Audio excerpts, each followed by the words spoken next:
ரட்சிக்கப்பட்டிருக்கிற வாலிப பிள்ளைகளுக்கு, நல்லா கவனிங்க, ரட்சிக்கப்பட்டிருக்கிற வாலிப பிள்ளைகளுக்கு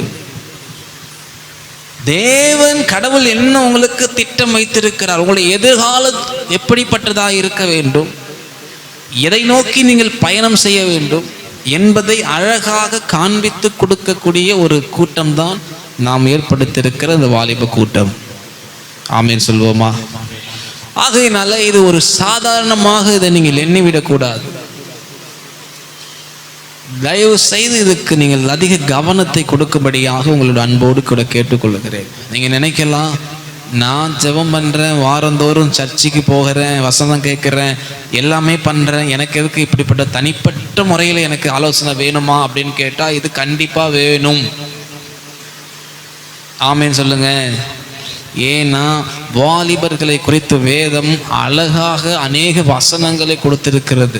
அதெல்லாம் இப்போ காண்பித்து கொடுக்கணும்னா நேரம் பத்தாது. ஆகையினால உங்களை குறித்து தேவன் ஒரு திட்டம் வைத்திருக்கிறார். ஆமேன்னு சொல்லுங்க. எல்லாருக்கும் சபைக்கு ஒரு நோக்கம் உண்டு, சபை விசுவாசிகளுக்கு ஒரு நோக்கம் உண்டு, வாலிபர்களுக்கு, வாலிபர் பிள்ளைகளுக்கு ஒரு நோக்கம் உண்டு. நடத்துகிற சண்டே ஸ்கூல் நடத்துகிற அந்த சிறு பிள்ளைகள் கவனிக்கிறார்களே, அவர்களுக்கும் கர்த்தர் ஒரு நோக்கத்தை வைத்திருக்கிறார். ஆமென் சொல்வோமா? ஸோ இதன் அடிப்படையில் தான் நம்ம மூவ் பண்ணணும். அதனால இந்த வாலிபம் என்பது சாதாரணமான ஒரு விஷயம் அல்ல. ஆமென் சொல்லுங்களேன். கர்த்தர் நிறைய பலனை உங்களுக்கு கொடுத்து வைத்திருக்கிறார், நிறைய ஆசீர்வாதங்களை உங்களுக்கு வைத்திருக்கிறார். ஸோ அதனால நான் சொல்லுகிறது, நம்முடைய சபையை பொறுத்த வரைக்கும், வாலிப பிள்ளைகளை பொறுத்த வரைக்கும் தேவன் உங்களை குறித்து தனிப்பட்ட முறையிலே தேவன் உங்களை குறித்து நோக்கமும் திட்டமும் வைத்திருக்கிறார் என்பதை நீங்கள் ஒரு காலமும் மறந்து போகவே கூடாது. ஆமேன்னு சொல்லுவோமா? அதுக்கு என்ன செய்யணும்னு அப்படின்னு கேட்டிங்கன்னா, ஒவ்வொரு நாளும் நீங்கள் ப்ரேயர் பண்ணும் பொழுது, ஆண்டவரே என்னை குறித்து நீர் என்ன சித்தம் வைத்திருக்கிறீர், இன்றைக்கு நான் என்ன செய்யணும், அல்லது இந்த மாதம் நான் என்ன செய்யணும், படிக்கிற விஷயமா இருந்தாலும், வேலை செய்கிற விஷயமா இருந்தாலும், வேலை இல்லாமல் தேடுற விஷயமா இருந்தாலும், இந்த 3 காரியத்தில் நீங்கள் உங்களுடைய தேவை என்ன என்பது உங்களுக்கு நல்லாவே தெரியும். அப்போ நீங்க இந்த ஜெபத்தை, ஆண்டவரே என்னை குறித்து நீர் என்ன சித்தம் வைத்திருக்கிறீர், நான் என்ன செய்ய சித்தமாக இருக்கிறீர், இதை தொடர்ந்து நீங்க ஒவ்வொரு நாளும் நீங்க இதை ப்ரேயர் பண்ணியே ஆகணும். ஆமேன்னு சொல்லுங்க. ஏனென்றால் நீங்கள் ரட்சிக்கப்பட்டு விட்டீர்கள். ரட்சிக்கப்படாமல் இருக்கிறவர்களுக்கு, விசுவாசிக்கிறவர்களுக்கு அது வேற. பட் நீங்க உங்க ஒவ்வொருவருக்கும் காடியோடைய டியூட்டி இருக்கு, கடவுளுடைய வேலை இருக்கு. இல்லைன்னு மட்டும் நீங்க தீர்மானிக்கவே முடியாது. இல்லை எனக்கு எந்த திட்டமும் கிடையாதுன்னு சொன்னீங்கன்னா, அப்போ உனக்கும் கடவுளுக்கும் எந்த சம்பந்தமும் இல்லைன்னு தான் நான் சொல்லுவேன். ஆமென்.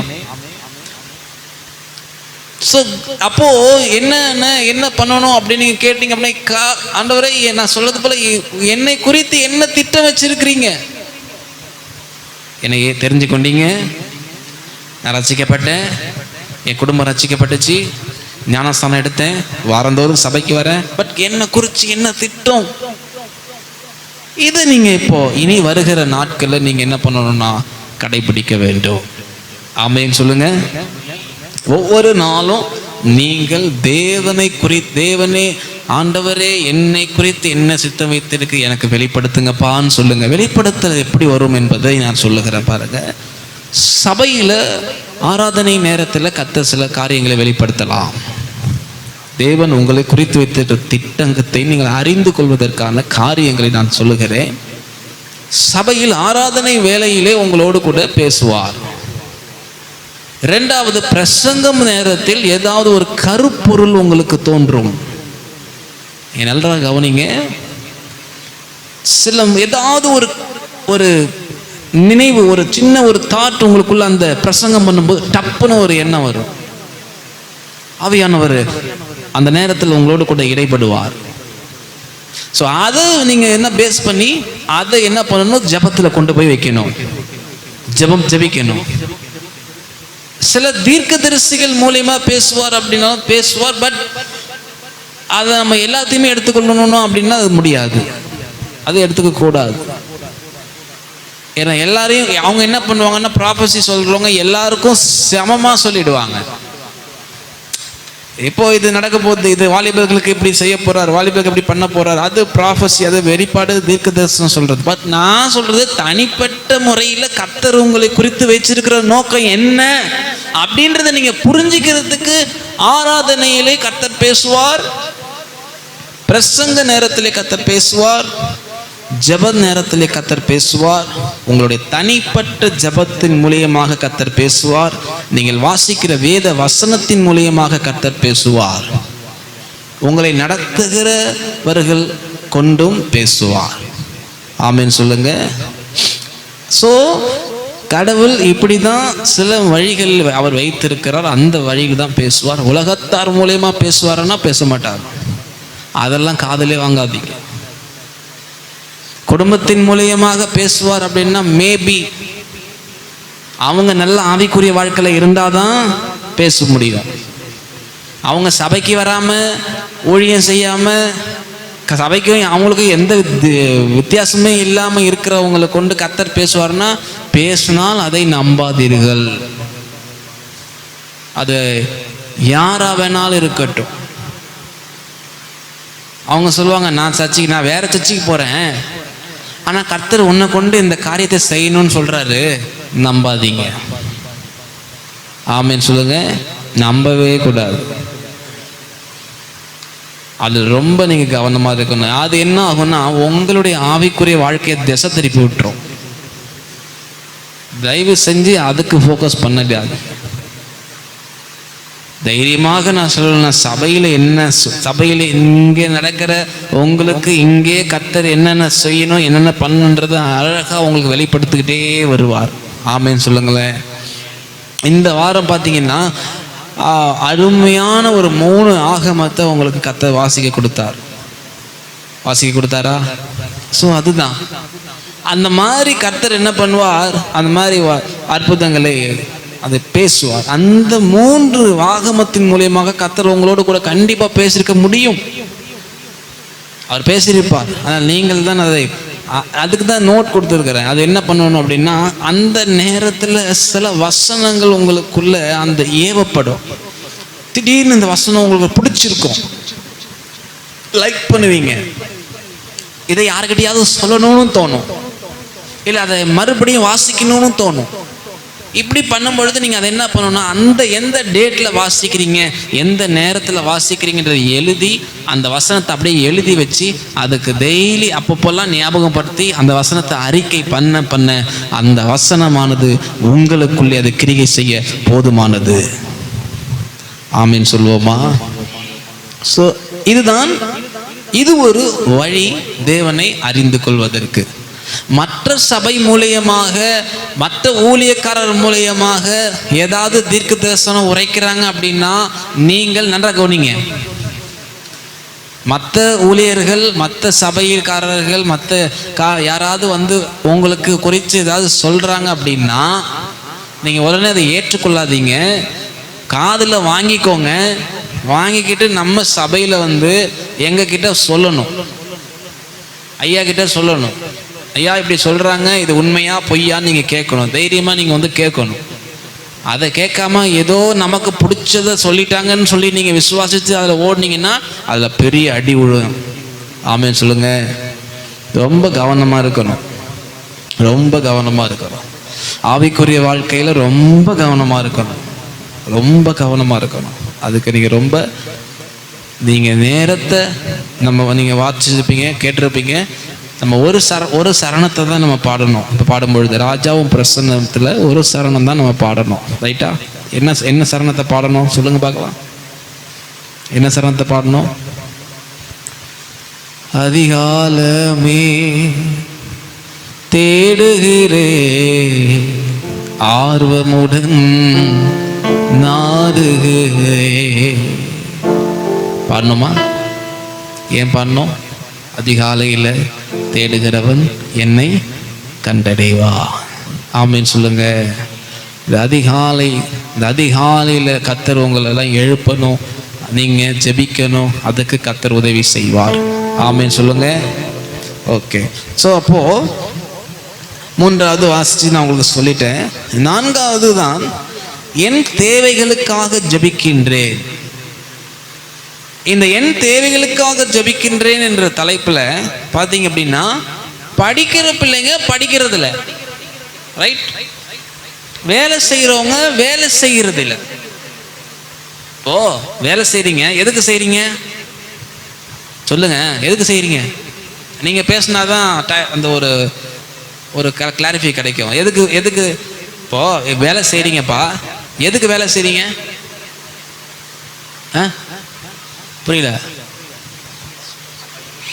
சம்பாதிக்கணும். சரி சொல்லுமா. Right, okay. அடுத்த பாயிண்ட்டு நான் சொல்கிறது, இப்போ எதுக்கு வேலை செய்கிறீங்க? இப்போ நம்ம பாயிண்ட் பாருங்கள், என் தேவைகளுக்காக ஜபிக்குது. நான் ஆன்சர் இதில் சொல்லிட்டேன். இன்னமும் நான் தான் ஆன்சர் இதில் சொல்லிட்டேனே. ஸோ அந்த பர்பஸ், அதுக்காக நீங்கள் ஜபிக்கணும். நீங்கள் என்ன வேலை செய்கிறீங்களோ அந்த வேலைக்காக நீங்கள் ஜபிக்கணும். ஆமீன் சொல்லுங்க. அதுதான் மெயின். அடுத்த பாயிண்ட் இதுதான். ஆவியான அது நீங்கள் படிக்கிற பிள்ளையா இருந்தால் படிப்பை ஆசீர்வதிங்க. இப்போ பாப்பா படிக்கிற பிள்ளை 2 பேர் இருக்கிறீங்க, படிக்கிறீங்க. இது எனக்கு இந்த படிப்பில் ஆண்டவரே எனக்கு ஞானத்தை தாங்க, இந்த படிப்பில் நான் இன்னும் ஒரு மார்க் கூட எடுக்கணும், இன்னும் நான் அதிகமாக மார்க் எடுக்கணும், அதுக்கு எனக்கு கிருபை செய்யுங்க, அதுக்கு எனக்கு உதவி செய்யுங்க அப்படின்னு ஜெபிக்கணும். அதுவும் தேவை. அதுக்காக ஜெபிக்கிற வேலை தேவை. நமக்கு என்ன பண்ணுது? போஷிக்குது, நமக்கு ஆகாரம் கொடுக்குது, நம்ம குடும்பத்தை நடத்துது, நமக்கு தேவைகளை சந்திக்குது. இதுக்கு நமக்கு வருமானம் இந்த உலக பிரகாரமாக இருக்கிற போது நம்ம எல்லாத்துக்குமே நம்ம என்ன பண்ணுறோம்? தேவைகள் இருக்குது. அந்த தேவைகளை சந்திக்கிறதுக்கு கர்த்தர் என்ன செய்வார்? வழிவாசல்களை உண்டு பண்ணி கொண்டே இருப்பார். இதை நீங்கள் அறிஞ்சிக்கிட்டு இந்த என்ன பண்ணணும்னா, தேவனிடத்தில் தெரியப்படுத்திக்கிட்டே இருக்கணும். ஆண்டவரே, வேதம் சொல்லுது, அவருடைய ராஜ்யத்தையும் நீதியையும் தேடுங்கள், பின்பு எல்லாம் கூட கொடுக்கப்படும். ஸோ அது உண்மைதான். ஆனாலும் இந்த ஜெபத்தில் நீங்கள் அவரிடத்துல சில நேரத்தில் நீங்கள் சொல்லக்கூடிய சூழ்நிலைகள் இருக்கிறபடினால கட்டாயமாக நீங்கள் இதை சொல்லிதே ஆக வேண்டும். ஆமீன் சொல்லுங்க. ஏன் அப்படி சொல்கிறேன் அப்படின்னா, நீங்கள் வெறும் தேவனுக்குரிய காரியத்தை தேடணும், செயல்படணும், அதை செய்யணும் அப்படின்னா உங்களால் முழுமையாக அதை செய்ய முடியாது. ஆமீன் சொல்லுங்க. 1 நாள் செய்வீங்க, 2 நாள் செய்வீங்க, அதிகபட்சம் 1 வாரம் செய்வீங்க. அதுக்கப்புறம் அது உங்களால் செயல்படுத்த முடியாது.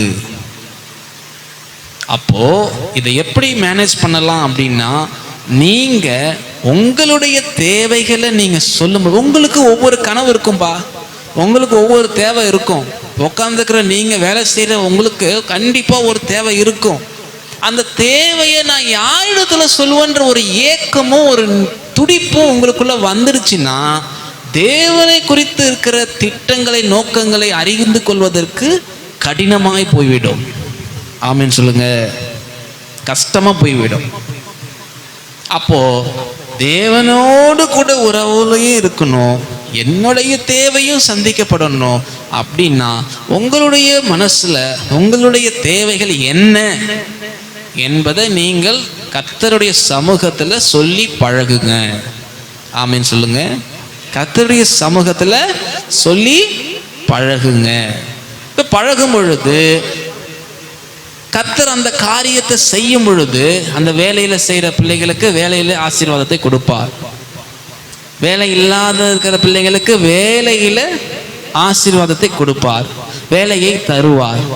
நம்ம கடந்த மீட்டிங்ல சொன்னது போல தேவன் அந்த உங்களை கொண்டு அந்த வேலைகளை கர்த்தர் ஆசீர்வதிப்பார்னு நான் ஜபிச்சேன். அதை எத்தனை பேர் கேட்டீங்கன்னு எனக்கு தெரியல. அதனால நான் ஜெபம் பண்ணினேன். அந்த ஜெபத்தை மூலியமாக அந்த ஜெபத்தை நீங்க செய்யுங்க. ஸோ உங்களுடைய தேவை என்ன, அந்த தேவையை கர்த்தரிடத்துல சொல்லி பழகுங்க. இதுதான் ரொம்ப முக்கியமானது.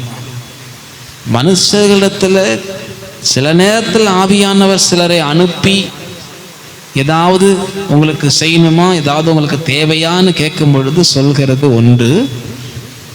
இரண்டாவது, முதலாவது கர்த்தரிடத்திலேயே சொல்லி பழகுங்க.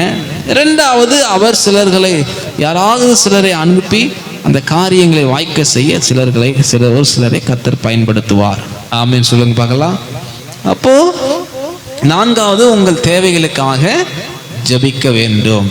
ஐந்தாவது, என் குடும்பத்திற்காகவும் குடும்பத்தில் உள்ள ஒவ்வொருவரும் ரட்சிப்பை பெறுவதற்காகவும் ஜெபிக்கிறோம். ஆமென் சொல்லுங்க. ஐந்தாவது, யாருக்காக ஜெபிக்க போறீங்க? உங்க குடும்பத்துக்காக. உங்க குடும்பத்துல யாராவது ஒருத்தவங்க ரட்சிக்கப்படாம இருக்கிறாங்க, கண்டிப்பா இருப்பாங்க. எந்த வாலிபர் எடுத்துக்கிட்டாலும், எந்த வாலிப குடும்பத்தை எடுத்துக்கிட்டாலும் ஒரு ஆள் கண்டிப்பா என்ன இருக்கும்? ரட்சிக்கப்படாத ஒரு ஆள் இருக்கதான் செய்யும். அவங்கள ரட்சிப்புக்குள்ள கொண்டு வந்து சபைக்கு கொண்டு வர்றது தான் உங்களுடைய பிரதானமான திட்டம். அதுதான் உங்களுடைய வேலை. அல்லேலூயா, ஆமென் சொல்லுங்க. இதுதான் கர்த்தருக்குள்ள நீங்க வர்றதுக்கும் ஆவிக்குரிய வாழ்க்கையில நீங்க அடுத்த கட்டத்தை நோக்கி போவதற்கான வழி வாசல்களை நான் உங்களுக்கு அழகாக இங்கே காண்பித்து கொடுத்துருக்கிறேன். நீங்கள் பெருசாலாம் நீங்கள் எய்ம் பண்ணி போகணுன்ற கான்செப்ட்லாம் விட்டுருங்க. இருந்தால் அது நல்லது, நான் தவறாக சொல்லலை. பட் உங்களுக்கு காட் எப்படி உங்களை லீட் பண்ணுவார், கடவுள் உங்களோட கூட எப்படி லீட் பண்ணணும், கடவுள் எப்படி உங்களோட கூட பேசணும்னு ஆசைப்பட்டீங்கன்னா தயவு செஞ்சு இதை கொஞ்சம் கூட யோசிக்காமல் இதில் இறங்கி செயல்படுங்க. இதில் இருக்கிறத ஃபாலோ பண்ணுங்க. கர்த்தர் நிச்சயமாக உங்களை கொண்டு காரியங்களை செய்வார். ஆமேன். ஸோ உங்கள் குடும்பத்துக்கான தேவைகளை கட்டாயமாக நீங்கள் இதில் செய்ய வேண்டும். குடும்பத்தில் யார் ரட்சிக்கப்படணும்னு செக் பண்ணுங்க. ரட்சிக்கப்பட்டு சபைக்கு வராமல் இருக்கிறவங்கள செக் பண்ணு. நீங்க போய் அவங்க கிட்ட போய் சொல்லக்கூடாது. நல்லா கவனிங்க, இதுதான் முக்கியமான பாயிண்ட். அவங்க கிட்ட போய் சபைக்கு வா, சர்ச்சுக்கு வா, உனக்காக ப்ரேயர் பண்றேன், உனக்காக நான் இவ்வளவு தூரம் கஷ்டப்பட்டு போரிட்டு இருக்கிறேன், வந்துட்டு இருக்கிறேன், எதையுமே என்ன பண்ணக்கூடாது, சொல்லவே கூடாது. இதுதான் சீக்ரெட்ஸ். சரிங்களா? நான் சொல்றது வேதம் சொல்லுகிறது, நீயோ ஜெபம் பண்ணும் பொழுது உன் அறை வீட்டுக்குள் கதவை பூட்டி அந்தரங்கத்தில் இருக்கிற பரமபிதாவை நோக்கி கூப்பிடு. கவனிங்க, அப்பொழுது அந்தரங்கத்தில் பார்க்கிற உன் பரமபிதா என்னவா செய்யறாரு? என்ன வசனம் தெரியாதா? எடுத்து வாசிக்க. ரொம்ப ரொம்ப ரொம்ப ரொம்ப பிரைவசியா உங்களுக்கு ஒரு சின்ன ஒரு ஜெபம், அந்த ஒரு பிளேஸ் இருக்கணும். ஜெபிக்கிறதுக்கு உங்களுக்கு ஒரு சின்ன பிளேஸ் இருக்கணும். நீங்க வேலை செய்யற இடமா இருந்தாலும் எந்த இடத்துல இருந்தாலும் உங்களுக்குன்னு ஒரு பிரேயர், ஒரு ரூம் அல்லது பிரேயர் பிளேஸ் இருக்கணும். அதை நீங்க தான் ஏற்படுத்தி கொள்ளணும். ஆண்டவர்கிட்ட சொல்லுங்க, ஆண்டவரே எனக்கு இந்த இடத்துல இப்பொழுது எனக்கு உங்களை ஜெபிக்கிறதுக்கு, நான் ப்ரேயர் பண்றதுக்கு எனக்கு ஒரு நல்ல ஒரு நேரத்தை, இடத்தை கொடுங்கப்பா. நீங்க நினைக்கலாம், பகல்ல அதிகாலையில பண்ண முடியலையே, என்ன பண்றது? அப்போ நேரம் எப்போ கிடைக்குதோ, மதியம் அல்லது சாயங்காலம், எப்போ உங்களுக்கு நேரம் கிடைக்குது, அந்த ரூம்ல பிரைவேசியா இருக்குது, அந்த நேரத்தை நீங்க கர்த்தருக்கு கொடுக்கலாம். ஆமென். அதிகாலையில ஜபிக்க முடியாத சூழ்நிலை இருக்கலாம், மதியம் ஆனா வாய்ப்பு இருக்கும், யாருமே இருக்க மாட்டாங்க, ஆனா நான் மட்டும்தான் இருக்க ஜபிக்க முடியும் அப்படின்னா விட்டுறாத, உடனே முழங்கால போட்டு ஜபிக்க ஆரம்பிச்சிரு. யோசிக்கவே கூடாது. ஆமீன் சொல்லுங்க. ஸோ அந்த ஜபத்தை நீங்க அதிகப்படுத்துங்க. நீ ஜபிக்கிற ஜபம் எப்படி இருக்க வேண்டும் என்பது இயேசு அழகாக காண்பித்து கொடுத்து விட்டார். ஹல்லேலூயா சொல்லுங்க. அடுத்தது பாயிண்ட் பாருங்க. இல்லடா, அடுத்த பாயிண்ட் இதுல 6th பாயிண்ட், என் சபைக்காக ஜபிக்கின்றோம். ஆமென் சொல்லுங்க. இது ரொம்ப முக்கியமான ஒரு பாயிண்ட். அப்போ என் சபைக்காக ஜெபிக்கின்றோம் என்று சொல்லும் பொழுது கவனிங்க, சபையில எத்தனை விதமான கேரக்டர்ஸ் இருக்காங்கன்னு உங்களுக்கு தெரியும். சபையில எப்படிப்பட்ட கேரக்டர்ஸ் இருக்காங்க சொல்லுங்க பார்க்கலாம். யார் யாரெல்லாம் சபையில் இருக்கிறா, சபைக்கு வரா சொல்லுங்க. விசுவாசிகள், ரட்சிக்கப்பட்டவர்கள், ரட்சிக்கப்படாதவர்கள், புதிய ஆத்துமாக்கள், வாலிபர்கள், சிறு பிள்ளைகள், வயசானவர்கள், விதவைகள், திக்கற்றவர்கள், ஐஸ்வர்யவான்கள், அதிகாரத்தில் இருக்கிறவர்கள், ஆளுகை செய்கிறவர்கள், இப்படிப்பட்டவர்கள் எல்லாம் சபைக்கு வருவார்கள், போவார்கள், இருப்பாங்க. இருக்காங்களா? இருக்கிறாங்க. ஸோ அதுக்காக நீங்கள் ஸ்பெசிஃபிக்காக ஜெபிக்கணும். அது ரொம்ப முக்கியம். விசுவாசிக்காக ஜெபிக்கணும். உங்களை போல இருக்கிற வாலிப பிள்ளைங்க இந்த இடத்துக்கு வந்து இந்த வார்த்தைகள் எல்லாம் கேட்கணும். நீங்க பெற்ற ஆசீர்வாதம், அபிஷேகத்தை அவங்களும் பெற்றுக்கொள்ளணும், அவங்களும் ஆசீர்வதிக்கப்படணும் அப்படின்னு ஜெபிக்கணும். அறியப்படாத ஜனம் அறியப்படணும்னு ஜெபிக்கணும். எங்க சபை ஒரு பெரிய மாற்றத்தை கொடுக்கணும் அப்படின்னு ஒவ்வொரு நாளும் நீங்க ஜெபிக்கணும். இந்த பிரேயர் பாயிண்ட் வாரத்துக்கு ஒரு முறை அல்ல, ஒவ்வொரு நாளும் நீங்கள் ஜெபிக்க வேண்டிய பிரேயர். இது கண்டிப்பா கர்த்தர். அப்போ மறுபடியும் சொல்லுகிறேன், அது சபை ஜெபிக்கிறதுல நீங்க ரொம்ப கவனம் வைக்கணும். சரியாடா? சபைக்கு ஜெபிக்கிறதுல நீங்க கொஞ்சம் கவனம் செலுத்தணும். சரியா? ஏன்னா இது ரொம்ப முக்கியமான ஒரு டேர்னிங் பாயிண்ட்னு கூட நான் சொல்ல முடியும். ஸோ நீங்கள் கொஞ்சம் ஜெபிக்கிறதுல கொஞ்சம் கவனம் செலுத்த வேண்டும். சபைக்காக ஜெபிக்கிறதுல நீங்கள் கொஞ்சம் கவனம் செலுத்துங்க. சபையில் நிறைய தேவைகள் இருக்கு. நம்ம கர்த்தரிடத்துல தான் சொல்ல முடியும். அவர் தான் என்ன பண்ணுவாருன்னா அவர் தான் உதவி செய்யணும். ஆமென் சொல்லுங்க. இந்த சபையில் பார்த்தீங்கன்னா நமக்கு இன்னும் அடுத்து வரப்போகிற இந்த மைக்கு, ஆம்பிளிஃபயரு, டைல்ஸ் போடணும், சுற்றி ஜன்னலெல்லாம் லாக் போட்டு எல்லாத்தையும் நம்ம இது பண்ணணும். ஸோ இது நிறைய தேவைகள். நம்ம சர்ச்சில் பெயிண்ட்டு அடித்து 2-3 வருஷம் ஆகுது, பெயிண்ட் அடிக்கணும். ஸோ இதெல்லாம் நிறைய தேவைகள் இருக்குது. அப்படியே நீங்கள் என்ன பண்ணணும், சபைக்கான தேவைகளை சந்திங்க ஆண்டவரேன்னு நீங்கள் சொல்லி பழகி கொள்ளுங்க. அது ரொம்ப ரொம்ப உங்களுக்கு யூஸ்ஃபுல்லாக இருக்கும். அது ரொம்ப முக்கியமாக இருக்கும் என்று நான் நம்புகிறேன். ஆமென். அடுத்தது பாயிண்ட் பாருங்க. என் பட்டணத்தில் உள்ள ஒவ்வொருவரின் ரட்சிப்புக்காக ஜெபிக்கிறேன். ஆமென் சொல்லுவோமா? இந்த பாயிண்ட்ல எல்லாருமே கர்த்தருக்குள்ள வந்துருவாங்களா அப்படின்றத கேட்டீங்கன்னா ரொம்ப கஷ்டம். உங்க மனசுக்கு பிடிச்சவங்களுக்கு ஜெபிச்சு அவங்க வந்துருவாங்களான்னு கேட்டீங்கன்னா அதுவும் கஷ்டம்.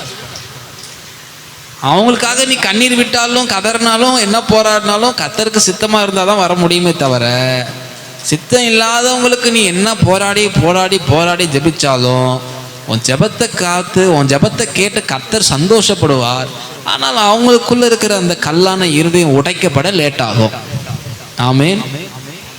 இது ரொம்ப முக்கியமான ஒரு பாயிண்ட். இது உங்கள் ஜெபத்தில் நீங்கள் நினைக்கலாம், இந்த ஜெபத்துக்கு எனக்கு எப்படி நான் அந்த பதிலை அடைவது, எப்படி நான் தெரிஞ்சு கொள்வது நீங்கள் யோசிக்கும் பொழுது கர்த்தர் பெரிய ஒரு சின்ன ஒரு எக்ஸாம்பிள் சொல்லணும்னா, நீங்கள் யாருக்காவது நீங்கள் அந்த பட்டணத்துக்காக ஜெபிக்கும் பொழுது நீங்கள் எங்கேயோ இருந்து ஜெபிப்பீங்க. ஆனால் உங்கள் ஜெபம் வேற இடத்துல என்ன செய்யும்? கிரிகை செய்யும். ஆமென் சொல்லுங்களேன். இதை ஒருவராலும் அறியவே முடியாது. ஆமென். ஒருவராலும் அறிய முடியாது. அவன் என்ன மேக்னெட் வச்சாலும், என்ன நெட்வொர்க் வச்சாலும், எத்தனை பேர் வச்சு சர்ச் பண்ணாலும் இந்த காரியத்தில் மாத்திரம் கண்டுபிடிக்கவே முடியாது. ஏன்னா இந்த காரியத்தை நிறைவேற்றக்கூடிய கிருபையும் வல்லமையும் அதை ஆசீர்வதிக்கக்கூடிய அனைத்து விதமான வல்லமைகளையும் நம்முடைய ஆண்டவராகிய இயேசு கிறிஸ்துவுக்கு மாத்திரமே உண்டு. ஆமென் சொல்லுங்க. அதை நீங்க அறிய முடியாது. பட் நீங்க என்ன பண்ணணும் அப்படின்னா, என் கண்ணுக்கு முன்னாடி நான் பார்க்கலையே அப்படின்னு நீங்க சொல்லி ஆண்டவர்கிட்ட கேளுங்க. மேபி உங்களுக்கு அவர்கள் யார் ரட்சிக்கப்பட வேண்டும் என்று ஜெபிக்கிறீங்களோ விரும்புகிறீங்களோ அவங்களை கர்த்தர் என்ன செய்வார்? ஜெபிக்க நீங்க ஜெபிக்கும் பொழுது அதை என்ன செய்வார்? அவர்களை வெளிப்படுத்துவார். அல்லது வெளிப்பாட்டில் அவங்களை எழுப்பிடுங்க. அந்த வெளிப்பாட்டில் கவனிங்க, அந்த ஒரு சில நேரத்தில் என்ன பண்ணுவார்னா, ஜெபிக்கும் பொழுது வெளிப்படுத்துவார். அதாவது சொப்பனத்தின் மூலியமாக வெளிப்படுத்துவார். சொப்பனங்கள் மூலியமாக வெளிப்படுத்துவதற்கான வாய்ப்புகள் உண்டு. நீங்க கர்த்தரிடத்தில் நல்லா ஜெபிச்சுட்டு படுத்தீங்கன்னா கண்டிப்பா வெளிப்படுத்துவார். ஆட்களை காமிக்க, சில நேரத்தில் ஆட்களையும் காண்பிப்பார், சில நேரத்தில் ஏரியாவை காண்பிப்பார், சில நேரத்தில் ஏரியாவை பட்டணத்தை காமிப்பார், யாரை குறிச்சாலும் காமிப்பார். சம்பந்தமே இருக்காது. நீ நான் இவங்களுக்காக ஜெபிச்சேன் அப்படின்னு நீ நினைச்சிருப்ப. பட் கடவுள் அவங்கள தேடி போயிருப்பாரு. ஆமேன்னு சொல்லுங்க. அந்த வெளிப்பாட்டில் நான் இவங்களுக்காக ஜெபிக்கவே இல்லையே, இவங்க ஏன் எனக்கு இந்த சொப்பனத்தில் வரணும்னு நீ ஒரு தாட் வந்துடும் உனக்கு. ஸோ அந்த தாட்டு, அந்த வெளிப்பாட்டை நீங்கள் ஜெபித்து நீங்கள் அந்த வெளிப்பாட்டை பெற்றுக்கொண்டால் நிச்சயமாக நான் சொல்வேன், அதுதான் உங்கள் ஜெபத்தை கர்த்தர் கேட்கிறார் என்பதற்கான அடையாளம். ஆமேன் சொல்லுங்க. அதுதான் பெரிதான அடையாளம். உங்க ஜெபத்தை கர்த்தர் கேட்கிறார் என்பதற்கு அதுதான் உங்களுக்கு என்னவா இருக்கு சொல்லுங்க, அடையாளமா இருக்கு. ஸோ அதை விட்டுறாதீங்க. அடுத்த பாயிண்ட் பாருங்க. 2027 நடைபெற இருக்கும் தேர்தலுக்காக நாங்கள் ஜெபிக்கிறோம். இது ரொம்ப முக்கியமான ஒரு பாயிண்ட். இந்த ஜெபம் நமக்கு ரெகுலர் ஜெபத்தில் வராது. இந்த எலெக்ஷன் வரைக்கும் வரும். அதுக்கப்புறம் இந்த ப்ரேயரில் பாயிண்ட்ஸ் மாறும். அதை நான் லேட்டராக சொல்கிறேன் உங்களுக்கு. ஆனால் இந்த ஜெபத்தை எப்படி நான் ஜெபிக்கணும் அப்படின்னு நீங்கள் கேட்டிங்கன்னா, அதுலேயே உங்களுக்கு கொடுத்துருக்கு. என்ன கொடுத்துருக்குன்னா, 26 ஆண்டவரே வரப்போகிற தேர்தலுக்காக நாங்கள் ஜெபிக்கிறோம். நீர் என்ன சித்தம் வைத்திருக்கிறீரோ அந்த சித்தத்தை என்ன பண்ணுங்க, நிறைவேற்றுங்க ஆண்டவரேன்னு ஜெபிக்கணும். என்ன ஜெபிக்கணும்? நல்லா கவனிங்க. என்ன முக்கியமான பாயிண்ட் இது. இப்போ நீங்கள் ஜெபிக்க வேண்டிய முக்கியமான பாயிண்ட் இது. வரக்கூடிய எலெக்ஷனுக்கு நீங்கள் எடுக்க போகிறது முக்கியமான பாயிண்ட் இது. ஆமேன் சொல்லுங்க. ஆமேன். ஸோ இந்த 2020க்கான பெரிய ஜெனரேஷனே உங்கள்கிட்ட தான் இருக்கு. இனி வர ஜெனரேஷன் நீங்க தான் நிர்ணயிக்கணும் யார் வராங்க யார் போறாங்கன்னு. ஆமேன்னு சொல்லுங்க. எவ்வளோ அனுபவம் பெற்றவங்க இருந்தாலும் கூட இனி உங்களை கொண்டுதான் கடவுள் தேர்ந்தெடுக்க போகிறார். ஆமேன்னு சொல்லுங்க. சத்தமா சொல்லுங்க. எத்தனை பெரிய அதிகாரத்தில் இருந்தாலும் சரி, எவ்வளோ செல்வாக்கு வச்சிருந்தாலும் சரி, எவ்வளோ பணம் வச்சிருந்தாலும் சரி, ஒன்றுத்துக்கும் உதவாது. ஏன்னா இனி வருகிற நாட்களில் கர்த்தர் தெளிவாய் சொல்லுகிறார், உங்களை கொண்டு நீங்கள் எடுக்கிற தீர்மானத்தில் எடுக்கிறது தான் கர்த்தர் நிலைத்திருக்க பண்ண போகிறார். ஆமீன் சொல்லுங்க. நீங்க தான் டிசைட் பண்ண போறீங்க. உங்க கையில தான் இருக்கு. நான் தெளிவா சொல்றேன், நல்லா புரிஞ்சுக்கோங்க, நல்லா கேட்டுக்கோங்க. உங்களை கொண்டுதான் கர்த்தர் இந்த வரப்போகிற தேர்தலிலே யாரை நிர்ணயிக்க வேண்டும் என்பதை உங்களுக்கு அதிகாரத்தை கொடுக்க போகிறார். அதை வைத்து நீங்கள் ஜெபிங்க. நீங்கள் ஜெபிக்கிற ஜெபத்தின் மூலமாக யாரை கொண்டு வர வேண்டுமோ ஆவியானவர் கொண்டு வந்து சேர்த்து விடுவார். அல்லேலூயா. ஸோ இதில் ஒரு பாயிண்ட் நான் கொஞ்சம் டைரக்டாக சொல்லணும் அப்படின்னா, யாரையுமே இவங்க தான் வரணும், இவங்களை தான் நான் கொண்டு வரணும், இவங்களுக்காக ஜெபிக்கிறேன் அப்படின்னு தயவு செஞ்சு ஜெபிச்சிடாதீங்க உங்க ஜெபத்தில். ஆமேன்னு சொல்லுங்க. தயவு செஞ்சு அந்த ஜெபத்தில் அதை கொண்டு வந்தீங்கன்னா அந்த ஜெபம் கேட்கப்படாது. உன் மனசளவில், உன் எண்ணத்தில், உன் நினைவில் கூட இவங்க வந்தா நல்லா இருக்கும் அப்படின்னு கூட நீ என்ன பண்ணிடாத, தயவு செஞ்சு யோசிச்சிடாத, நினைச்சிடாத. அது நடக்கவே நடக்காது. ஆமீன் சொல்லுங்க. அது நடந்தாலும் கூட அது ஆச்சரியப்படத்தக்கது தான். ஸோ ஆனால் நீங்கள் அதையே ஃபாலோ பண்ணக்கூடாது. ஜெபத்தில் ஆண்டவரே உங்க சித்தம் என்ன, நீர் ராஜாக்களை தள்ளி ராஜாக்களை ஏற்படுத்தும் அந்த வார்த்தையும் சொல்லாதீங்க. நான் ஏன் இதில் வசனம் மென்ஷன் பண்ணலன்னா, நீங்கள் இன்னும் அடுத்த ஸ்டெப்பில் போக முடியாது. வசனத்தை சொல்லி ஜெபிக்கணும். ஆனால் அந்த ப்ராசஸில் இதில் நீங்கள் வச்சிட்டிங்கன்னா அது வந்து நீங்கள் நல்லா கவனிச்சுக்கோங்க. வசனம் சில வசனம், எல்லா வசனத்தையும் எடுத்து நீங்கள் அதுக்கு ஒப்பிட முடியாது. அது தேர்தலுக்கான வசனங்களை எடுத்து நீங்கள் ஒப்பிடவும் முடியாது. யாராவது கொடுக்குறாங்கன்னா தயவு செஞ்சு என்கிட்ட சொல்லிடுங்க. தவறான வசனத்தை வச்சு பண்ணீங்கன்னா அது செயல்படாது, கிரிகை செய்யாது, உன் ஜபத்துக்கு பதிலே இல்லாமல் போயிடும். நீ தான் சோர்ந்து போவே தவிர அதில் ஒரு பலனும் இல்லாமல் போயிடும். ஆமேன் சொல்லுங்க. அதனால இந்த ராஜாக்களை தள்ளி ராஜாக்களை ஏற்படுத்துவார், அவர்களை இவர்கள், நோ நோ நோ நோ, அந்த வார்த்தைலாம் உங்கள் வாயிலே வரவே கூடாது. ஆமேன் சொல்லுங்க. ஒன்று. ரெண்டாவது, யாரையுமே நீங்கள் நினச்சி ஒரு வேளை இவங்க வந்தால் நல்லா இருக்கும் ஆண்டவரே அப்படின்னு கூட சொல்லிடாதீங்க. எல்லாத்தையும் விட்டுட்டு, ஆண்டவரே உங்கள் சித்தம் என்ன,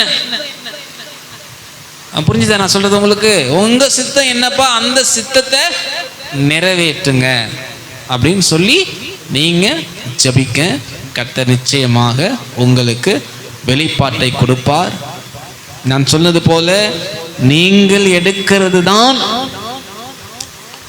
இனி வரப்போகிற தேர்தலுக்கு எல்லா முடிவுகளும் உங்கள் கையில் தான் இருக்கிறது என்பதை ஆண்டவர் தெளிவாக உங்களோடு கூட டைரக்டாக பேசிகிட்டு இருக்கிறாரு. தயவு செஞ்சு இதை நீங்கள் விசுவாசிங்க. நான் சொன்னது போல ஜெபம் பண்ணுங்க. கர்த்தர் நிச்சயமாக உங்களை கொண்டு, நம் சபையை கொண்டு அவர் என்னென்ன செய்ய விரும்புகிறாரோ உங்களை கொண்டு செய்வார். அதற்கு மாத்திரம் நீங்கள் ஒப்பு கொடுத்து ஜெபித்தீங்கன்னா, அதையே அந்த ஜெபத்தில் நான் சில காரியங்களை வெளிப்படையாக நான் உங்களுக்கு சொல்லியிருக்கிறேன். தயவு செஞ்சு இதை ஃபாலோ பண்ணுங்க. சரியா நான் சொல்கிறது? ஃபாலோ பண்ணுங்க. கர்த்தர் உங்களோடு கூட இடைப்படுவார், உங்களோடு கூட பேசுவார். நிச்சயமாக நான் நம்புகிறேன். ஒவ்வொரு வாரமும் ஆமீன் சொல்லுவோமா? ஆமீன். அடுத்தது பார்த்தீங்கன்னா, ஒவ்வொரு வாரமும் உங்களுக்கு வசனம் வந்துக்கிட்டே இருக்கு. வருதாப்பா? ஆமாம். இந்த வாரம் வந்துச்சா? Very good. ஸோ ஒவ்வொரு வாரமும் வருது பாருங்க. இதை நீங்கள் நோட்ஸில் எழுதி வைக்கணும். நல்லா ஞாபகம் வச்சுக்கோங்க, நோட்ஸில் எழுதி வைக்கணும். இது ரொம்ப ரொம்ப முக்கியம். அது அந்த வாரம் என்ன வசனம் கொடுத்தாங்க அதையும் இன்னைக்கு நடக்கிற உங்களை சுற்றிலும் நடக்கிற காரியங்களையும் ஒப்பிட்டு பார்க்கும் பொழுது அது ஒன்றாக இருக்கும். ஆமீன் சொல்லுங்க. ஏதோ நான் எடுத்து சீட்டு போட்டு குளிக்கலாம் வந்து வசனத்தை வாசிச்சுருங்க சொல்லி கொடுக்கல. ஆவியானவர் கொடுக்க சொல்றதை நான் கொடுப்பேன். ஸோ உதாரணத்துக்கு அன்னைக்கு பார்த்தீங்கன்னா, உங்களுக்கு அனுப்பின அன்னைக்கு ஒரு தேவ ஊழியர், ஒரு மனுஷர் வந்து அன்னைக்கு கர்த்தருடைய வார்த்தையை சொல்கிறாங்க. மல்கியாலேருந்து ஒரு புஸ்தகத்தில் ஒரு வார்த்தையை சொல்லி அவங்க வந்து அன்னைக்கு சொல்லும் பொழுது நான் ஆச்சரியப்பட்டேன். உங்களுக்கு அனுப்பின பிற்பாடு நான் அந்த வசனத்தை பார்க்குறேன். அவங்க பார்த்தீங்கன்னா ஒரு பெரிய தீர்க்கதரிசி. அவர் வந்து சொல்கிறாரு, மல்கியாலேருந்து அந்த புஸ்தகத்துலேருந்து ஒரு வசனத்தை எடுத்து சொல்லியிருக்கிறார். நான் உங்களுக்கு அனுப்புனதுக்கு அப்புறம் அந்த மெசேஜ், அந்த வார்த்தை வருது. ஸோ அதை நான் பார்த்து ஆச்சரியப்பட்டேன். கர்த்தருக்கு நன்றி தான் சொன்னேன். நான் சந்தோஷப்பட்டேன், கர்த்தருக்குள் நான் சந்தோஷப்பட்டேன். ஸோ இதுதான் கடவுள் வந்து லீட் பண்ணுறதுக்கு ஒரு அடையாளம். நீங்கள் நல்லா கவனிங்க. ஒவ்வொரு வாரமும் வர வசனத்தையும் மறுபடியும் சொல்கிறேன், ஒவ்வொரு நாளும் வருகிற வசனம் ஒவ்வொரு வாரமும் வருகிற வசனம் இதையும் சபையையும் அல்லது உங்களை சுற்றிலும் இருக்கிற காரியங்களை ஒப்பிட்டு பார்க்கும் பொழுது அது ஒத்துப்போகிற ஒரு நிலையை கொண்டு வருவதற்கு நம்முடைய சத்திய வேதம் போதுமானது. ஆமீன் சொல்லுவீங்களா? ஸோ அதை கடைப்பிடிங்க. நான் சொல்கிற டேட்டுக்குள்ளே நீங்கள் படித்து முடிச்சிட்டிங்கன்னா அது இன்னும் ஒரு ஆசீர்வாதமாக இருக்கும். அதுக்கும் நீங்கள் முயற்சி பண்ணுங்கள். இன்கேஸ் அண்ணன் நான் அந்த டேட்டுக்குள்ளே படிச்சுட்டேன், அடுத்ததுக்கு நான் போயிட்டேன், அடுத்தது நான் படிக்கிறேன் அப்படின்னா நான் சந்தோஷப்படுறேன். நீங்கள் படிங்க. அதன் தொடர்ச்சியை நீங்கள் அதுக்கப்புறம் படிக்கணும், தொடர்ச்சியாக படிக்கணும்னா நீங்கள் அப்படியே தொடர்ச்சியாக படிக்கணும்னா படிங்க, அது தப்பே கிடையாது. இல்லை எனக்கு மறுபடியும் அண்ணன் நீங்கள் இன்னும் இந்த 3 நாளில் முடிச்சிட்டேன், 4 நாளில் முடிச்சிட்டேன், இன்னும் 2 நாள் இருக்குது நீங்கள் சொன்ன டேட்டுக்கு, எனக்கு வாசித்து முடிச்சிட்டேன்னு, இப்போ நான் எனக்கு வசனம் வேணும் அப்படின்னு சொன்னீங்கன்னா கேட்டிங்கன்னா நான் ரெடியாக இருக்கேன் அந்த வார்த்தையை கொடுப்பதற்கு, உங்களை உற்சாகப்படுத்துவதற்கு நான் ரெடியாக இருக்கேன். பட் நீங்கள் அவ்வளோ ஸ்பீடாக போகணுன்னா அது ரொம்ப கஷ்டமாகவும் இருக்கும்.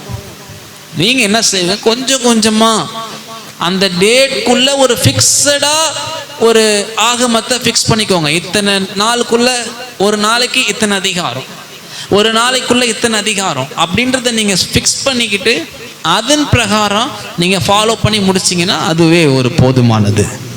ஆமீன் சொல்லுங்க. அல்லேலூயா. அதுவே போதுமானது. சரிங்களா? அடுத்த பாயிண்ட். இப்போது கர்த்தருடைய வார்த்தைக்கு நேராக கடந்து போக அதிக நேரம் நான் எடுத்துக்கொள்ள சில 2 பாயிண்ட்ஸை மாத்திரம் இல்லை, ஒரு பாயிண்ட்ஸை மாத்திரம் நான் சொல்லி உங்களை முடிக்க விரும்புகிறேன். எடுத்துக்கொள்ள இன்னைக்கு வாசிக்க வேண்டிய கர்த்தருடைய வார்த்தை, அதுக்கு தலைப்பை கொடுக்க வேண்டும் என்றால் ஒவ்வொரு முறையும் நம்ம எடுக்கிற மீட்டிங்கில், நம்ம செயல்படுற மீட்டிங்கில் நம்ம கொடுக்குற பாயிண்ட்ஸு, தலைப்பு, இது எல்லாத்தையும் நீங்கள் கம்பல்சரி நோட் பண்ணி வச்சுக்கணும். அது ரொம்ப ரொம்ப முக்கியமானது. ஸோ இன்றைக்கான தலைப்பு உங்களிடத்தில் வருவேன். மறுபடியும் சொல்லுகிறேன், செய்தியின் தலைப்பு உங்களிடத்தில் வருவேன். ஆமீன் சொல்வோமா? திருப்புங்கள் யோவானுக்கு எழுதின சுவிசேஷம் 14ஆம் அதிகாரம் 18வது வசனத்தை திருப்புங்கள். ஜீசஸ்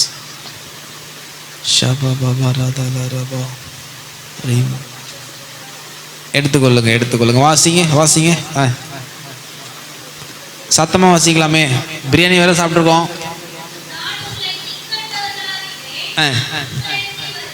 வருவேன். அல்லேலூயா. ஆமேன் சொல்லுங்க.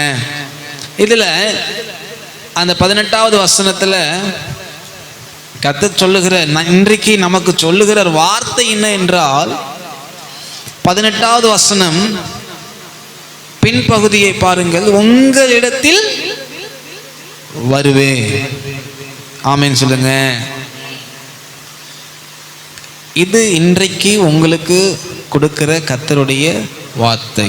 இதை நீங்கள் கவனமாக கவனிக்க வேண்டும் என்று விரும்புகிறேன். தலைப்பை நீங்கள் எழுதி கொள்ளுங்க, டேட்டை எழுதி கொள்ளுங்க, டேட் போட்டுக்கோங்க. எந்த டேட்டில் என்ன வார்த்தை வந்ததுன்றது நீங்கள் நோட் பண்ணி வச்சுக்கணும். அது ரொம்ப ரொம்ப உங்களுக்கு முக்கியம்.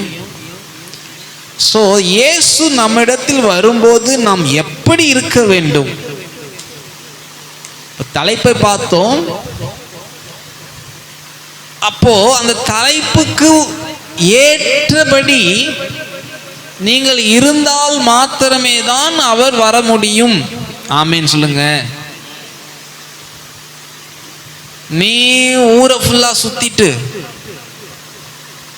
அல்லது நீ சபைக்கும் வராம எதுவுமே செய்யாம, ஆனா இயேசு ஒரு வாரம் வந்தா உடனே எனக்கு அற்புதம் நடக்கணும், உடனே எனக்கு எல்லாம் நடக்கணும், உடனே எனக்கு எல்லாத்தையும் செய்யணும் நீ நினைச்சுக்கிட்டு நீ அந்த வாரம் ஃபுல்லா ஓட்டிக்கிட்டு நீ கடவுள் மேல நம்பிக்கை இல்லாம ஒரே ஒரு சந்தேகத்துல விசுவாசிச்சு கேட்டினா அந்த ஜெபம் இந்த ஜன்னலை விட்டு இந்த வாசலை விட்டு கூட தாண்டி போகாது. ஆமீன் சொல்லுங்க. ஸோ அது ஜெபிக்கிற ஜெபம் அது ரொம்ப ரொம்ப முக்கியமானது. ஆகையினால இப்போ நம்ம தெரிஞ்சிக்கக்கூடிய காரியத்தை மாத்திரம் நான் சொல்றேன். இயேசு நம்மிடத்தில் வரும்போது நாம் எப்படி இருக்க வேண்டும், இதை எழுதி கொள்ளுங்க. ஏன்னா அப்பதான் உங்களுக்கு புரியும். மறுபடியும் சொல்லுகிறேன், இயேசு, எழுதி கொள்ளுங்க, நம்மிடத்தில் வரும்போது நாம் எப்படி இருக்க வேண்டும். அதுல ஒரு பாயிண்ட் மாத்திரம் நான் இப்ப சொல்லி முடிக்கிறேன். முதல் பாயிண்ட் எழுதிக்கிட்டீங்களா? ஒரு காரியத்தை மாத்திரம் நான் சொல்றேன். இயேசு வரும்போது நாம் குற்றமற்றவர்களாக இருக்க வேண்டும்.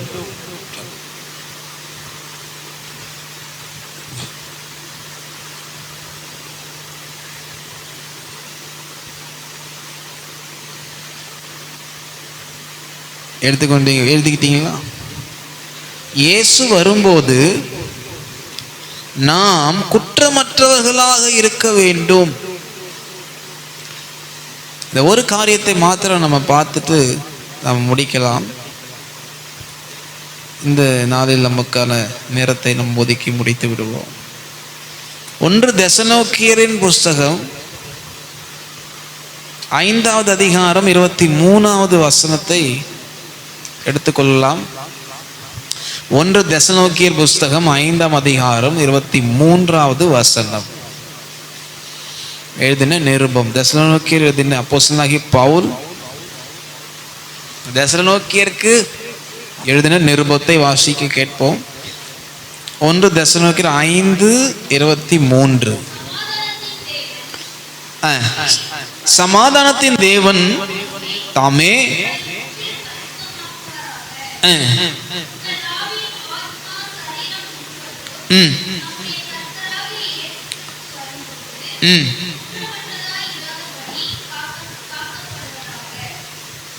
இராதபடியா, படிங்க இன்னொரு வசனம், இன்னொரு படிமா. இராதபடியா, இருக்கும்படியா. ஹலோ, என்ன சைலண்ட் ஆயிட்டாங்க? ஏப்பா, குற்றமற்றதாய். பரவாயில்ல, வெரி குட். சில நேரங்களில் நமக்கு அந்த ஸ்பீடில் வாசிக்கும் பொழுது கிடுக்கிட்டுன்னு வந்துடும். பட் கவனமாக வாசிக்கணும். குற்றமற்றதாய் இருக்கும்படி காக்கப்படுவதாக. எதெல்லாம் குற்றமற்றதாய் இருக்கும்படி சொல்லுங்க, நீங்க சொல்லுங்க பார்க்கலாம். ஆவி, ஆத்மா, சரீரம். இந்த மூன்றும் மிக மிக மிக மிக மிக முக்கியமான ஒரு சப்ஜெக்ட். அது வாலிபர்களுக்கு ரொம்ப இம்பார்ட்டன்ட். இயேசுவை நீங்கள் எப்பொழுதெல்லாம் கூப்பிடுகிறீர்களோ அவர் உங்கள் ஜெபத்துக்கும் உங்களிடத்தில் வருவதற்கும் ஆன முதல் பாயிண்ட், முதல் காரியம் என்னது? எதெல்லாம் காக்கப்படணும் சொல்லுங்க. ஆவி, ஆத்மா, சரீரம். இந்த மூன்றும் இப்பொழுது இருக்கிற ரட்சிக்கப்பட்டிருக்கிற வாலிபர்கள், ரட்சிக்கப்படாத வாலிபர்கள் யாராயிருந்தாலும் அவர்கள் காக்கப்பட வேண்டிய ஒரு காலத்திலே நாம் இருக்கிறோம் என்பதை நீங்கள் மறந்து போய்விடாதீர்கள். ஆமேன் சொல்லுங்க. ஏனென்றால் படிக்கிற பிள்ளைங்க, ஸ்கூலுக்கு போறீங்க, காலேஜ் போறீங்க, எல்லா இடத்துலையும் ரட்சிக்கப்பட்டவங்க தான் இருப்பாங்க. அதெல்லாம் சபை மாரி இருக்கும்னு நினைச்சீங்கன்னா முடியாது. அதெல்லாம் வேற. உலகத்தோடு கூட ஒப்புள்ளதாய் இருக்குவது, உலகத்தோடு கூட போகணும், வரணும், பேசணும், பழகணும், வேலை செய்யணும், எல்லாமே பண்ணியாகணும். அந்த நேரத்தில் உன் ஆவி, உன் ஆத்மா, உன் சரீரம் எப்படி நீ காத்து கொள்கிற என்பதுதான் முக்கியம். இப்படி அந்த நேரத்திலும் நீங்கள் காத்து கொண்டால்தான் நீங்கள் ஜெபிக்கிற ஜெபத்திற்கு பதில் உண்டு. அந்த ஜெபம்தான் கிரியை செய்யும். அந்த ஜெபம்தான் இயேசுவை வரவைக்கும். இதுல பெரிய சப்ஜெக்டே உண்டு இதுல.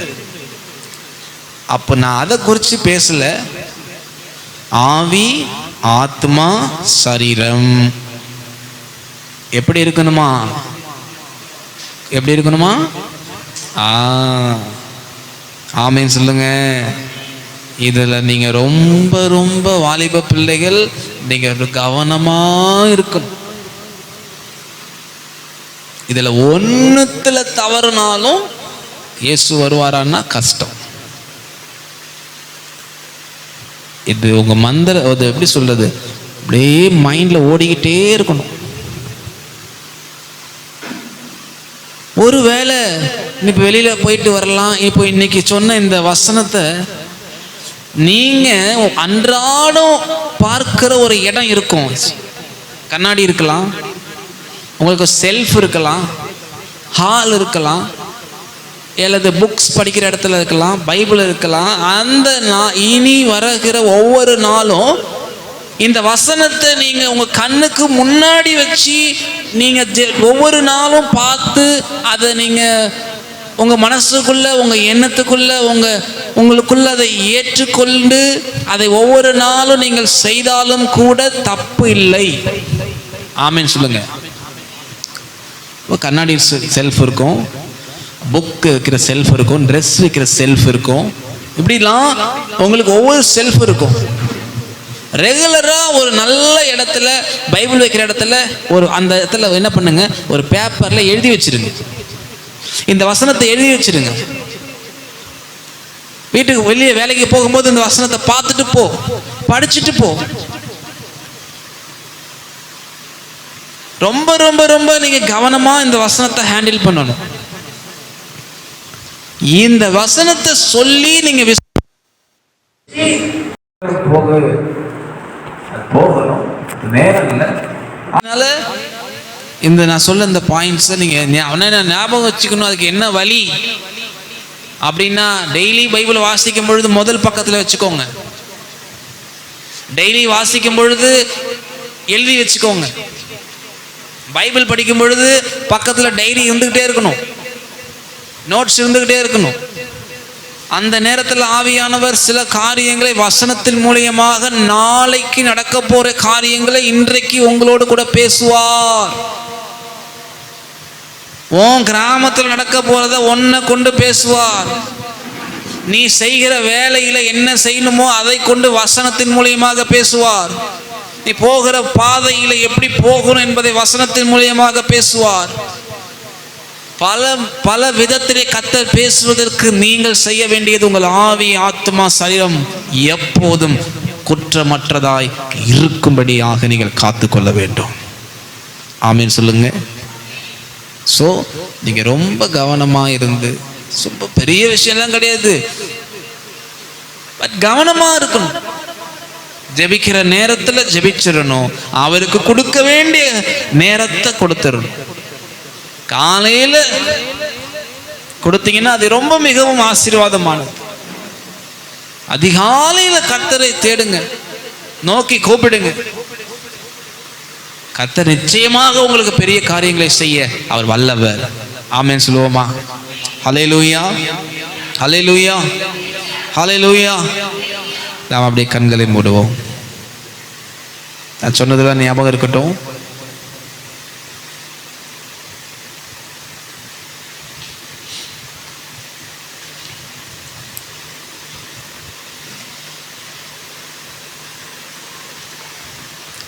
அப்படி மூடி வைத்துக் கொள்ளுங்க.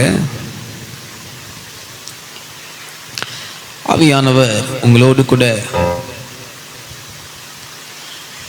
இந்த நேரத்தில் நம்மளோடு கூட கர்த்தர் இடைப்பட்டிருக்கிறார். கர்த்தர் பேசியிருக்கிறார், தெளிவாக பேசியிருக்கிறார். இதுக்கு மேலேயும் எப்படி பேசுவது என்று நீங்கள் கேட்கலாம். டைரக்டா கர்த்தர் பேசியிருக்கிறார். டைரக்டா கர்த்தர் பேசியிருக்கிறார். இனி வருகிற நாட்களிலே கர்த்தர் அவர் செய்ய போகிற காரியங்கள் பயங்கரமா இருக்க போகிறது. அது உங்களை கொண்டு செய்ய போகிற காரியம் மிகவும் பயங்கரமாக இருக்க போகிறது. இந்த நாளில் நமக்கு கொடுக்கப்பட்ட வார்த்தையின்படி, கொடுக்கப்பட்ட ஆலோசனைகளின்படி எடுக்க வேண்டிய இந்த தீர்மானத்தை 8 விதமான ஜெப குறிப்பை நாம் எடுத்திருக்கிறோம். அண்ணா நீங்க கேட்கலாம், அண்ணா டெய்லி ஜெபிக்கணுமா? எஸ். ஒரு நாளைக்கு ஒரு முறை ஜெபிச்சா போதுமா? நோ. உனக்கு எப்பெல்லாம் தேவ சமூகத்தை நோக்கி கூப்பிடுறியோ அப்பெல்லாம் இந்த 8 விதமான ஜெபமும் உன் கண்ணுக்கு முன்னாடி வந்து அப்படியே நிற்கணும். நிற்கணும் நிற்கணும்.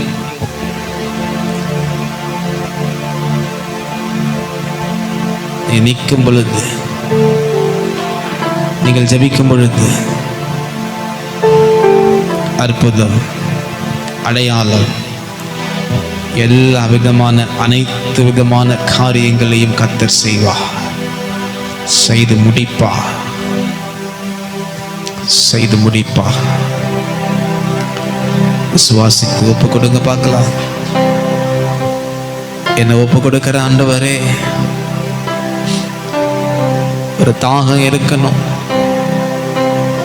எல்லாத்திலையும் ஒரு தாகம் இருக்கணும். தேவனை விட்டு விட்டு அலட்சியமாய் ஒரு தாகம் இருக்கணும்.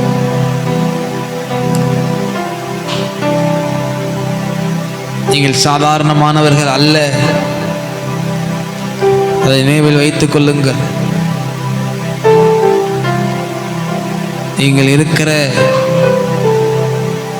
பட்டணத்தை, நீங்கள் இருக்கிற மாநிலத்தை, நீங்கள் இருக்கிற தேசத்தை அசைக்கக்கூடியதான அத்தனை விதமான கிருபைகளையும் பெற்றுக்கொண்டவர்கள் நீங்கள். அத்தனை விதமான அபிஷேகங்களை பெற்றுக்கொண்டு இருக்கிறவர்கள் நீங்கள்.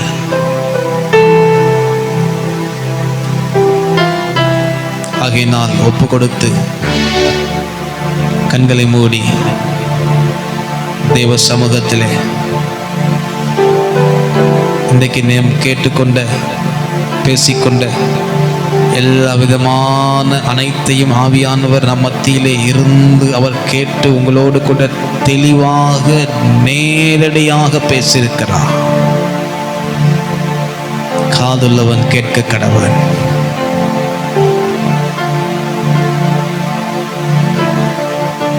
என் அன்பு தகப்பனே, இத்தனை மணி நேரம் உங்க பிள்ளைகளோடு பேச கொடுத்த கிருபைக்காக நன்றி. அநேக காரியங்களை இது எங்களுக்கு வெளிப்படுத்தியிருக்கிறீர். அதை நாங்கள் கேட்கிறது மாத்திரம் அல்லாமல் ஒவ்வொரு நாளும் செய்ய வேண்டியதற்கான கிருபைகளையும் போதுமான பலத்தையும் கர்த்தர் எங்களுக்கு கொடுத்து, அதை தெய்வமாகிய என் தேவனாகிய கர்த்தர் நீர் இந்த வாலிப பிள்ளைகளோடு கூட நீர் பேசி கர்த்தர் அப்படியாக பேசின அன்புக்காகவும் இனி பேச போகிற உம்முடைய தயவு இரக்கத்துக்காகவும் தயவுக்காகவும் நன்றி ராஜா, நன்றி ராஜா, நன்றி. பிள்ளைகளை எல்லாம் நீர் காத்துக்கொள்ள உதவி செய்ய, காத்துக்கொள்ள, காத்துக்கொள்ள, காத்துக்கொள்ள. அடுத்த கட்டத்துக்கு இவங்கள் அடி எடுத்து வைக்க கர்த்தர் இவர்களுக்கு கிருபை, கிருபை, கிருபை, கிருபை. இயேசுவின் நாமத்தில் இந்த பிள்ளைகளை நான் ஆசீர்வதித்து அனுப்புகிறேன். இயேசுவின் நாமத்தில் இந்த பிள்ளைகளை ஆசீர்வதியும். வெளியிலே அநேக வேறு வேறு பட்டணத்திலே வேலை செய்தாலும் கர்த்தருடைய தயவு, கர்த்தருடைய பாதுகாப்பு இந்த பிள்ளைகளோடு சதா காலங்களிலும் ஒவ்வொரு நாளும் நீர் இருப்பதாக உண்மை இல்லாமல் இந்த பிள்ளைகளுக்கு வேறு ஒருவரும் பாதுகாப்பு இல்லப்பா, இல்லப்பா, இல்லப்பா. உங்க பாதுகாப்பை கொடுங்க. இந்த நாளில் கேட்ட கர்த்தருடைய வார்த்தை கேட்ட ஒவ்வொருவருக்கும் ஊடுருவி போகட்டும்.